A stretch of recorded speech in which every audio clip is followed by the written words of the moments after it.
আমরা এর আগে শিখেছিলাম হ্যাভ মানে আছে, হ্যাভ মানে আছে, যে I have a pen, I have a pencil, I have a shoe, I have a mobile, I have a TV, we have a television, we have a house, we have a car, we have a bus, we have a AC, we have an AC, etc. আমরা আমাদের যত যাবতীয় জিনিসপত্র আছে সবকিছু, যে আমাদের যে জিনিসগুলো সেগুলো আমরা বলা শিখে ফেলছিলাম। কিন্তু আজকে আমরা দেখবো যদি হ্যাভের সাথে বা হ্যাজের সাথে যদি টু কথাটা লেগে যায়, টু ওয়ার্ডটা যদি যুক্ত হয়, প্রিপজিশনটা যদি যুক্ত হয়, তাহলে এর অর্থ টোটালি কিন্তু পরিবর্তন হয়ে যাবে। তখন হ্যাভ টু মানে তোমাকে করতেই হবে এমন কাজ বোঝায়, তোমাকে আমাদেরকে করতে হবে এমন কাজ কে বোঝায় যখন হ্যাভ টু অথবা হ্যাজ টু হয়। তো এটা কিভাবে হয় আমরা একটু দেখি। যখন আমাদের কোনো কাজ করতেই হবে বলতে হয়, বা যখন আমি বলি যে তোমাকে এই কাজটা করতেই হবে, তখন আমি এই কথাগুলো কিভাবে বলবো, আমার সন্তান কিভাবে বলবে যে না তোমাকে এটা করে দিতেই হবে, তোমাকে এখানে যেতেই হবে, তোমাকে এটা খেতেই হবে, তোমাকে এটা নিতেই হবে। তো সেই ক্ষেত্রে আমি কিভাবে বলতে পারবো? সেই ক্ষেত্রে আমরা বলতে পারবো হ্যাভ অথবা হ্যাজ টু দিয়ে। কিভাবে? যদি ফার্স্ট পারসন এবং সেকেন্ড পারসন হয় তখন আমরা হ্যাভ ব্যবহার করব, এবং থার্ড পারসন হলে আমরা হ্যাজ ব্যবহার করব।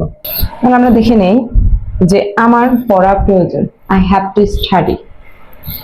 আমার লেখা প্রয়োজন, আই হ্যাভ টু রাইট। তো আমরা বারবার একই জিনিস বলতেছি, হয়তো বা একটু বোরিং শোনাতে পারে, বাট ইজি জিনিসগুলো বারবার প্র্যাকটিস করবো, প্যাটার্ন গুলো ইজি হয়ে যায়। তারপরে আমরা নিউ প্যাটার্নে যাব, আমরা অ্যাকশন ওয়ার্ড বারবার দেখবো, নতুন নতুন অ্যাকশন ওয়ার্ড আমরা ডেইলি শিখবো, সেগুলো দিয়ে আমরা নতুন প্যাটার্ন গুলো শিখবো। যেমন আই হ্যাভ টু স্টাডি, আমার পড়তে হবে।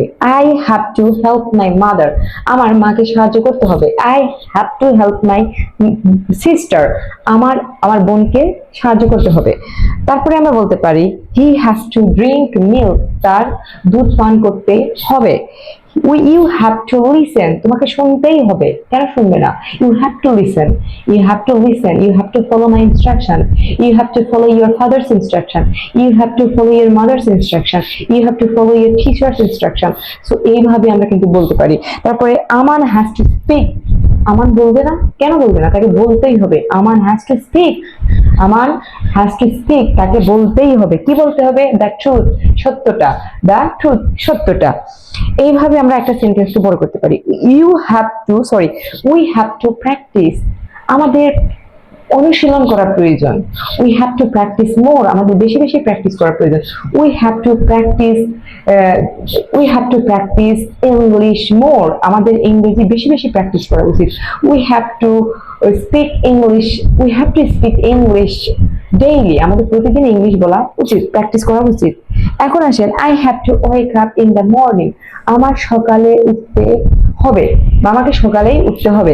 You have to help your mother, তোমার মাকে সাহায্য করা দরকার বা তোমার মাকে সাহায্য করতেই হবে।